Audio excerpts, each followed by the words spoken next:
All right, welcome everybody. We'll see who all rolls in here, but I'm so excited that you were able to join me tonight. I think people want to either learn more about cardio or they want to win something, and either way, I am here for it. So, really excited. Go live, yeah, come on, do your things. Okay, here we go. Make the magic happen. So, tonight's topic, you guys, we've been talking about a lot of things the past few weeks. And I wanted to talk about this topic because it might be confusing for people, right? Like, I know it always feels like, oh, I'll start running, right? Like, running's a really easy way to lose weight. And it can be until it's not. So, tonight's topic is why cardio is destroying your weight loss. I don't even know where to begin. Let's start way back when. So back when Crystal decided she no longer wanted to be a fat kid, what did she start doing? She started running. Why? Because like everybody knows, you don't really have to have any equipment, right? Like you just have to like go out there and move your body. You don't have to do anything crazy. You just have to know how to like move your feet, right? So I started running back when I was like what 23, I believe. It was great. I did lose weight, you guys. I totally did. But I got to like a really unhealthy place where I was running my ass off, literally. Like I burned every calorie that I put in my body. I made sure that I like tracked everything down to the tiniest detail. And I would wear a heart rate monitor all the time just to see if I could burn off like every calorie that I put in my body. So that was a really unhealthy place for me for sure. And I'm sure there's other people here that have done something like that too, right? Where they like strategically tried to just like eat as little as possible, move as much as possible, trying to lose weight.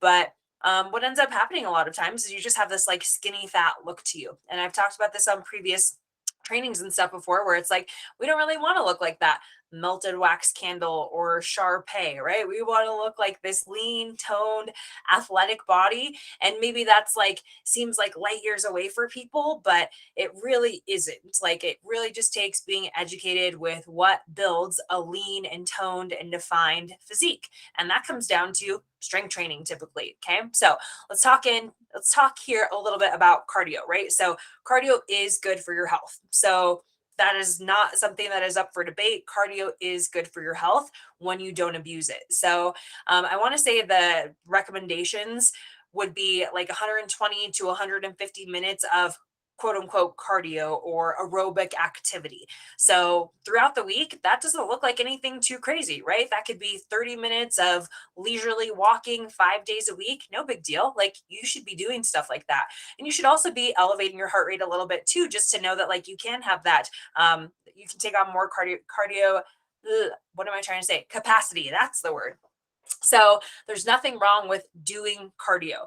I will say for me, with my own coach, the most cardio we do is like incline walking on my treadmill or on my spin bike or whatever that looks like. And it's not anything that like beats me up or I necessarily get sweaty and crazy from, right? It's just enough to elevate the heart rate so that we can tell, okay, we're doing a little bit of work. But overall, what my cardio prescription, if you will, looks like is a step count goal, right? So it just depends on what type of phase you're in when it comes to your nutrition and physique journey. But for me, right now, even my step count average is about 10,000 steps per day. And we're just seeing how that looks for me. Previously, in maintenance phases or reverse diet phases, it's like 10 to 12,000 steps. And then when I'm in like a fat loss phase, intentionally trying to do a little bit more activity, it looks like 12 to 14,000 steps per day. And so maybe that's nowhere near where you're at. Maybe you're at a place where it's like, hey, I'm not even getting 5,000 steps a day. Then that would be a great place to start, right? Just see where you're at. And if you know that you're under moving, then increase that a little bit. So typically, general recommendations are about 7 to 10,000 steps per day each day just to be a healthy, active adult. So I would say start there before you just say, like, oh, I'm going to go become a runner. Okay. So when people rely on cardio for weight loss, though, that's a whole different story. So that's when we run into problems. And why is that? It's because it loses its effects. So it's much easier for you to simply cut calories. So let's think about, what we want to do to prepare your body to get that lean tone defined look. That comes with getting your metabolism to a healthy place, right? So we want to move your metabolism in the right direction, because your metabolism, that's going to be with you every day for the rest of your life. Whereas cardio, people tend to get like really gung ho about it and then they stop doing it, right? So you don't want to have to be forced to do quote unquote traditional cardio for the rest of your life. But if you can train your metabolism to be in a really strong and resilient place, that's a good thing, because again, it will be with you for the rest of your life no matter what. It's just going to go through different seasons, and it's going to ebb and flow and fluctuate based off of what you're doing to support your metabolism. Okay. So again, you're fine with doing cardio so long as it's not like the main signal that you're sending your body. So what should be the main signal you're sending to your body if you want to prepare it to lose weight, for instance, right? So that's going to be focusing on strength training and your nutrition. So the number one way to lose body fat would be to take that healthy approach of following a solid strength training routine. Why? Because it builds up your muscle. When you build up your muscle, that helps to improve your metabolism, because your body burns more calories the more muscle it has on it. So I've made previous posts about this before, comparing the amount of calories that like a pound of muscle burns versus a pound of fat. And it's like a 2.5 times difference, right? You burn like 2.5 times as many calories with the amount of muscle that would be equivalent to the amount of fat. So like 1 pound of muscle burns this much, 1 pound of fat burns this much, 2.5 times the rate of muscle versus fat. So we build it through eating enough protein, having a solid intake there, and then making sure that you are prioritizing building the muscle through weightlifting. So this should be the foundation of your routine. This should be what exercise is formed around for your foundations. And then cardio is something that you just sort of supplement in. Okay. When you are able to do something like, think about, okay, if I'm doing like 2 hours of cardio a week, that might only burn like 400 calories. And I know you're thinking, oh no, like I go for an hour long run and I burn at least 400 calories. Well, your smartwatch might say that you do, but it's very inaccurate. I'm just going to tell you that right now. The calories that our watches are telling us we're burning are very, very inaccurate. And again, I've made other posts about this. So let's say something more realistic really is that if you're doing essentially 2 hours of cardio a week, you're burning maybe 400 calories. So another easier way to just like cut out 400 calories from your protocols would be just to take 400 calories out of your food, right? So if we split that up amongst 5 days, it'd be like, okay, cut 80 calories a day. So would you rather like cut 80 calories a day for 5 days? Or would you rather have to go run for 2 hours and like kick your ass? It's just that one is easier to manipulate than the other, because guess what? Something comes up and you can't go for that long run you were planning on doing. And then all of a sudden, you don't have that calorie burning effect that you were planning on. Okay.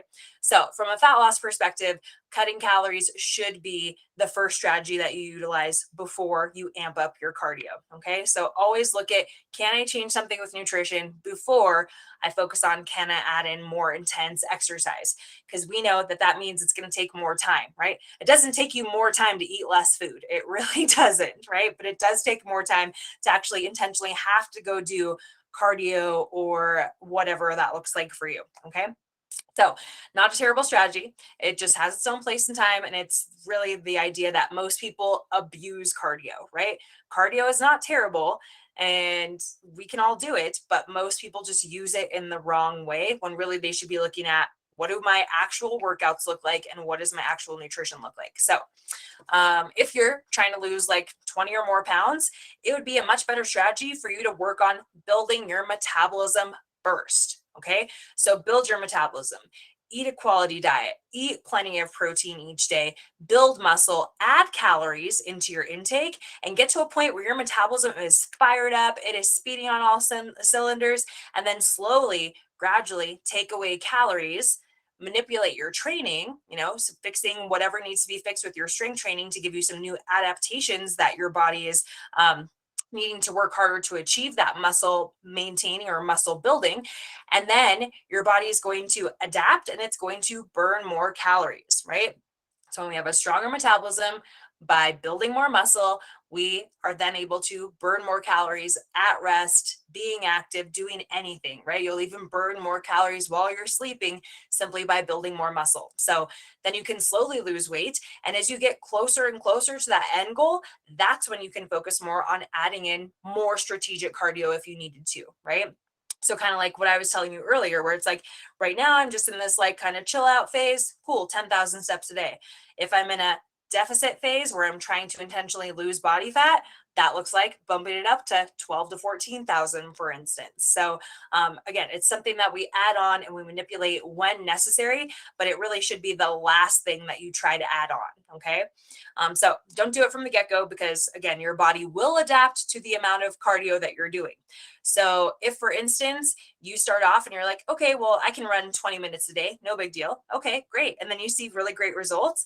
But what happens? You keep running that 20 minutes a day, and all of a sudden, nothing's changing, right? If you now add in 30 minutes a day instead of 20 minutes, oh, okay, cool. We're getting a response again. But you have to keep adding because, again, your body does adapt to that level of output, just like the thermometer, right? Or the thermostat, right? It adapts to what's going on in that room. Your metabolism adapts. So it got to the point where, okay, it was successfully burning calories off of doing this much work, but that only lasts for so long. So when it comes to cardio, whatever you did to get there, to like get to that result, you have to keep doing it in order to maintain the result. And that's very different from strength training because with strength training, once you build the foundation and you get that muscle building effect and you work up your metabolism, guess what happens? You have to do less and less strength training in order to maintain it. You can go back to cutting back to like 1/5 or just a fraction of what you did to build it. Only takes a fraction of it to maintain it. So, even if, for instance, you go into lifting and you're on this great program where you're lifting 5 days a week or something, you don't have to do that for forever because your body will maintain the muscle better for longer, even if you tend to back off the training. Okay. But it still means keeping nutrition in check and it still means being active. It just looks different. So, again, to reiterate, when you're utilizing cardio, whatever you did to achieve the result, you're going to have to maintain if you want to maintain the results. With strength training, whatever you do to achieve the result, you don't have to do that much work in order to maintain that result. You can back it off because your metabolism is now stronger and more resilient. Okay. So if you're someone who doesn't want to keep doing exhaustive amounts of cardio for forever, then I would suggest backing off slowly, right? You don't have to go cold turkey by any means, but just looking and seeing like, hey, could I replace like my 60 minutes of cardio that I'm doing this week or just 60 minutes of cardio this week? Let's say you're somebody who does 3 or 4 hours of cardio. Could you start backing off, taking one of those 60-minute sessions out and using it to do some strength training? Or better yet, utilize it to do some meal prepping, grocery shopping, meal planning, things that will actually help you to be successful with your fat loss without having to, again, run yourself into the ground. Okay. So that's kind of my spiel, if you will, to get started with this discussion. So if anybody has any questions, let me know. And then if you don't, I'll just talk more about like what's going on with my cardio journey, because some of you are probably aware that I've recently added cardio back in. And so I want to explain what's going on with that if you are curious. Any questions or things you want to discuss? You guys are easy breezy tonight. Okay. All right. Good times. So let's talk about what's going on with me. If you're curious, if you're not curious, sorry to bore you, but you may have seen on my social media and stuff, I started just training for a half marathon. I effing hate running, you guys. I hate it. I used to love it. Like I said, that was how I initially started losing weight like over a decade ago. It was my go-to. It was easy. It was effortless. I actually did really well, like starting off with some half marathons. I think my first half marathon is still my PR to this day, where I ran it in like an hour 40, I believe, which is a pretty damn good time, I think. And now I'm nowhere near that. It's just not happening. Granted, I live in a totally different place where I'm going to definitely blame the elevation and all the freaking hills here, but it's harder now, right? Because it's not something that I maintained. It's also something that's not as tough as I thought it would be to get back to, probably just because I do have that muscle memory type of thing. And because just because I wasn't doing specific intentional cardio or running, it doesn't mean that I have lost my strength in my body, right? I've focused on just lifting weights for the last 2 years. I don't do cardio other than, like I said, walking on an incline on the treadmill. And I've been able to maintain my level of fitness that made it just really easy to just dive back into running. So I think it's pretty exciting to see that just because you take some time off from running doesn't mean that you're all of a sudden going to lose it, right? Like you can go back to that and still be pretty strong in that endeavor. But for me, strength training is what has changed my physique for the better. I don't just look skinny fat anymore. I actually have muscle on my body. I actually feel strong, and I get to eat a lot more food than I did when I was trying to run it off with cardio. So, um, for me in particular, getting back into running looks so much different than it ever has because now I'm supporting my body, right? I'm really, really prioritizing recovery as the thing that keeps me going because if I wasn't, then these runs wouldn't feel as good as they do. So, for instance, I'm making sure I'm definitely eating enough food. That was a big thing. Like I said before, it was all about whatever I'm burning, I'm eating, and whatever I'm eating, I'm burning, and whatever. It just looked like a shit show. So for now, I'm actually going through a reverse diet with my coach. So previously, for the first few months of the year, I was on a deficit, right? I was in a fat loss phase, intentionally trying to lose weight. And now my goals have changed, right? Like I'm actually at a place where I don't care if I lose any weight. And I do want to start training for this half marathon that I have in September. And I know in order to perform well and in order to look good, I'm going to have to make sure that I have enough fuel in the tank. So, this is where working with my coach is really helpful because I've never worked with a coach while training for an endurance event. So she's able to give me that eye that allows me to see like, okay, are you recovering enough? Are you doing the things that are supportive of that? And that looks like, again, getting enough calories, getting enough sleep, managing my stress well, and still strength training, right? So my still key thing when it comes to working out is strength training. I'm doing it 3 days a week. And then on my non-strength training days, those are the days that I can do my runs to train for the race. So it's finding that balance and making sure that just because I'm adding in running, it doesn't mean that strength training all of a sudden goes out the window because that's when I'm going to lose muscle mass. So keeping in mind that something like your fitness classes, your running, your spin bikes, whatever it is, those are not things that promote building muscle. Strength training is. And like I said before, if we want a strong and resilient metabolism, it's going to come from strength training and it's going to come from eating enough protein and eating enough food in general. So if I were under eating, then I would feel like trash from these runs. And that's simply not the case. So again, just remembering that in order to feel good and perform well and look good, you have to eat enough. So if I felt like it was important to run off all the calories that I'm consuming, it wouldn't be worth it in the end. So again, that's just kind of my story, how I transitioned from being in a fat loss phase with doing pretty much no cardio. And now I'm not trying to lose weight and I've added in cardio, right? Now my body can support adding in that cardio. Whereas if I had tried to add in the running while I was also trying to lose weight, it would have done a lot of things that would have hindered weight loss because when you're running and doing high impact exercise, your body becomes more inflamed. So you're holding on to water more, your limbs actually look puffier, your midsection looks puffier. Whereas when you're just lifting weights, that's not the case. And also, I know for me, back in October, I did a few Orange Theory classes back when I was coaching there, and I hadn't done Orange Theory workouts since pre-pandemic, right? So I had gone over a year and a half without doing any Orange Theory. And guess what happened when I went and took Orange Theory classes? It made me effing hungry. I was starving. And so that wasn't beneficial because I would want to eat all of the food simply because I was doing a different type of exercise that made my body want to eat more food. So again, that's one of the reasons that people are not successful when they add in too much cardio or too much of a particular type of cardio when they're trying to lose weight, right? Because your hunger cues are now increased and you end up just zeroing out all those calories you burned off because now you're eating too many calories because your body is craving the calories to support recovery from that workout. So I hope that made sense. I only wanted to make this like 20 minutes, maybe 30 max if anybody had questions or anything. So does anybody have any questions? Anybody want to bring up any points of discussion? Everybody's like, no, I want to win something, Crystal. Give me a win. Okay, so you guys get to hang out here. I wish I had. Ooh, this was so eye-opening. Thank you, Ashley, for saying that. I really appreciate it.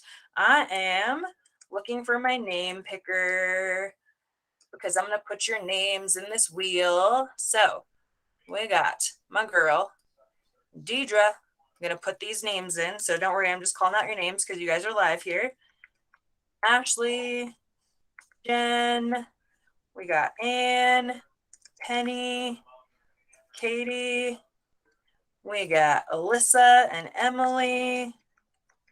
All right, cool. So before I choose a name for my prize winner, anybody have anything? I get to see Alyssa's face, which is awesome because I miss you. Hi. Yeah, miss you. I'm on a work trip. Woo! Well, just from NorCal to SoCal, but yeah, first work trip, so it's exciting. But yeah, I was just gonna say that I'm definitely in an experimental phase where I'm trying to find the balance of not doing too much cardio and too many Orange Theory classes.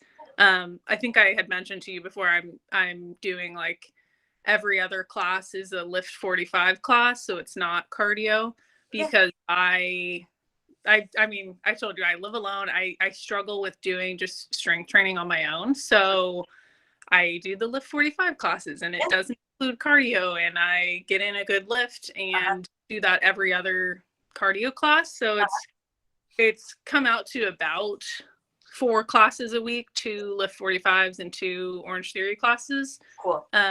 And then on like off days, I just do, you know, walks around the area and still get in a certain number of steps, but not going too crazy. But yeah, I definitely did notice when I was going to Orange Theory too much, getting burnt out, eating more. And exactly what you said, feeling more puffy, like bloated for no reason. Yeah. Yeah, so I'm still trying to experiment with finding the right balance of the two. I love that. And you're experimenting, right? Because but look different all the time, right? It's not going to be like, oh, this is what I do and this is what I do for forever. So I think that's really cool. Yeah. Trying to figure out the right balance to not feel that like puffiness, bloat. Yeah.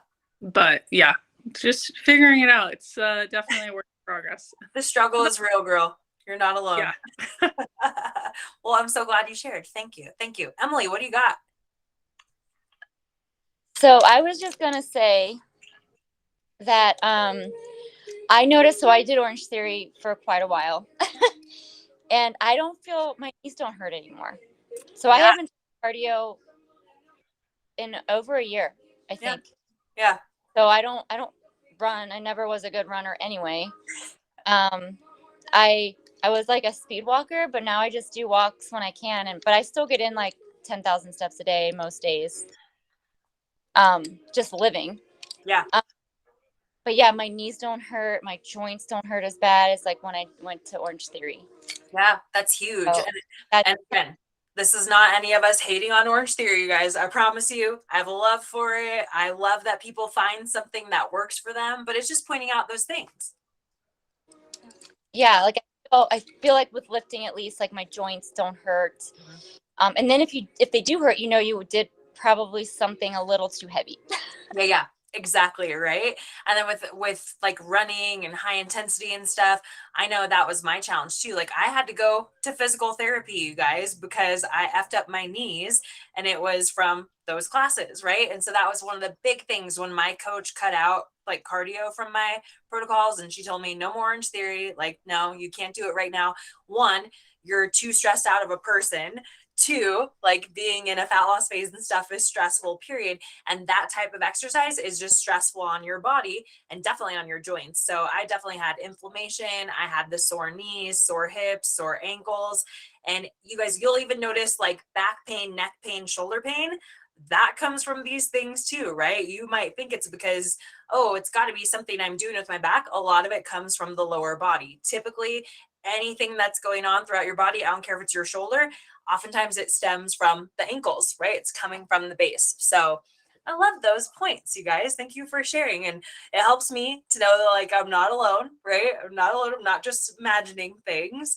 And so I want any of you watching this to understand, like, if you're noticing those things, like, see what happens if you switch it up. Like, if you are somebody who goes to Orange Theory or whatever, like Alyssa said, she's trying to find a balance of like going to Lift 45 classes. And if you're somebody who's trying to force yourself to be a runner, like, why? Or would it behoove you to maybe try out some power walking, maybe try out the elliptical or the bike, like whatever that looks like, find something that maybe is a little bit less impact. So again, find what works best for you. And as always, if you're like, well, shit, I don't know what to do when it comes to lifting weights, I might know somebody. Okay, so more to come on that, you guys. We're gonna have some fun stuff coming up here over the kickoff of the summer, as I hopefully very soon add on an assistant coach and do some great things with carbs and consistency. So anybody else before I spin the wheel? Anybody? Okay. All right. Well, I can't share this with you because I don't know how to do like multiple tabs and stuff, but I'm spinning the wheel. I got all my ladies that are on here, all 8 of you awesome chicas on a Thirsty Thursday. Our winner is Penny. All right. Yes, girl. All right, Penny, I'm excited for you. So, Penny, the choice is yours. Would you prefer Venmo, Starbucks, or Amazon? Oh my goodness. I didn't even expect this. I guess I didn't read it very well. I like to throw in a surprise every now and then. And so whoever joined us live tonight was going to be entered for a prize. So what's it going to be? I will take Amazon. Amazon. All right. Penny's getting $25 to Amazon just for being here and being awesome. So all of you are awesome. And maybe keep your messages open. Maybe I'll send you some sort of another surprise. But thanks for being here. Congratulations, Penny. Well, thank you. It was very interesting and very helpful. Well, cool. I'm glad to hear that. As always, appreciate you guys. Thanks, Ashley.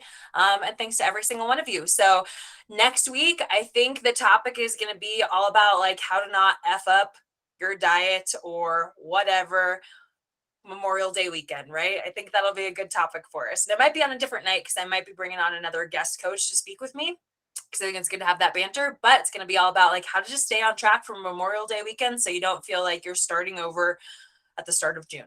Okay, so thanks so much, ladies. Have a great night. Oh, thank you. It was great. Great. I love hearing that, Anne. Thank you. Yeah. Thank you. Thanks, ladies.